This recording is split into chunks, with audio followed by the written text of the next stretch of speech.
অবশেষে জেনজি প্রজন্মের কাছে হার মানল নেপাল সরকার। রক্ত দিয়ে সরকারকে পিছু হটতে বাধ্য করল তারা। ব্যাপক বিক্ষোভের মুখে ২৬টি সামাজিক মাধ্যম অ্যাপের ওপর থেকে নিষেধাজ্ঞা তুলে নিয়েছে নেপালের মন্ত্রিসভা। তবে তার আগে রক্তক্ষয়ী সংঘাতে প্রাণ গেছে অন্তত ১৯ জনের, আহত হয়েছেন শতাধিক। সোমবার রাতে নেপালের মন্ত্রিসভার জরুরি বৈঠকে নিষেধাজ্ঞা প্রত্যাহারের সিদ্ধান্ত নেওয়া হয়। নেপালের যোগাযোগ, তথ্য ও সম্প্রচার বিষয়ক মন্ত্রী পৃথ্বী সুবাগুরং এ তথ্য নিশ্চিত করেছেন। তিনি জানান, সরকার জেনজিদের দাবি মেনে নিয়ে সামাজিক মাধ্যমের উপর থেকে নিষেধাজ্ঞা তুলে নিয়েছে। অ্যাপগুলো এখন চালু রয়েছে। আন্দোলনকারীদের বাড়ি ফিরে যাবার অনুরোধ জানান তিনি।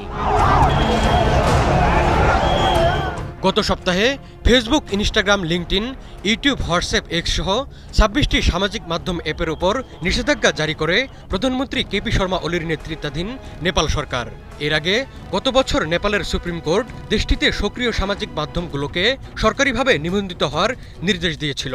এই নির্দেশের ভিত্তিতে সরকার দেশে সক্রিয় সামাজিক মাধ্যমগুলোকে নিবন্ধনের জন্য গত ২৮ আগস্ট থেকে ৩ সেপ্টেম্বর পর্যন্ত সময়সীমা বেঁধে দেয়। কিন্তু নির্ধারিত সময়সীমা পেরিয়ে যাওয়ার পরও সরকারিভাবে নিবন্ধন না করায় ২৬টি সামাজিক মাধ্যমে নিষেধাজ্ঞা দেয় সরকার।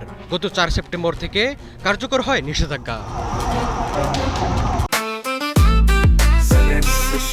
জেনএক্সে শিফট করো, লাইফকে লিফট করো।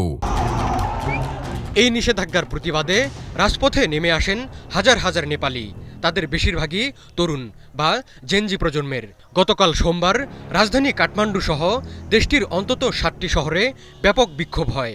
এক পর্যায়ে সেটি সরকার বিরোধী বিক্ষোভে মোড় নেয়। কাঠমান্ডুতে বিক্ষোভকারীরা এক পর্যায়ে পুলিশের প্রতিবন্ধকতা ভেঙে পার্লামেন্ট ভবনে ঢুকে পড়ার চেষ্টাও করেন। তখন বিক্ষোভকারীদের ছত্রভঙ্গ করতে লাঠিপেটা, কাঁদানে গ্যাস, রাবার বুলেট ও জলকামান ব্যবহার করে পুলিশ। এক পর্যায়ে গুলিও চালানো হয়।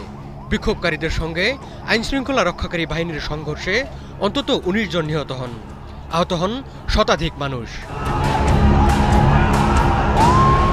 ব্যাপক বিক্ষোভ, সহিংসতা, হতাহতের ঘটনার পর গতকাল সন্ধ্যায় পদত্যাগ করেন নেপালের স্বরাষ্ট্রমন্ত্রী রমেশ লেখক।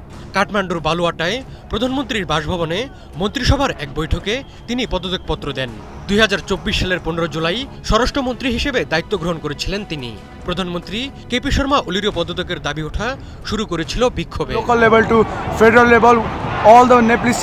সোমবারের মন্ত্রিসভার বৈঠক শেষে এক ব্রিফিংয়ে প্রধানমন্ত্রী ওলি জানান, নেপাল সরকার গত প্রায় ১.৫ বছর ধরে এই ২৬টি সামাজিক মাধ্যমকে সরকারিভাবে নিবন্ধিত হওয়ার আহ্বান জানিয়ে আসছিল।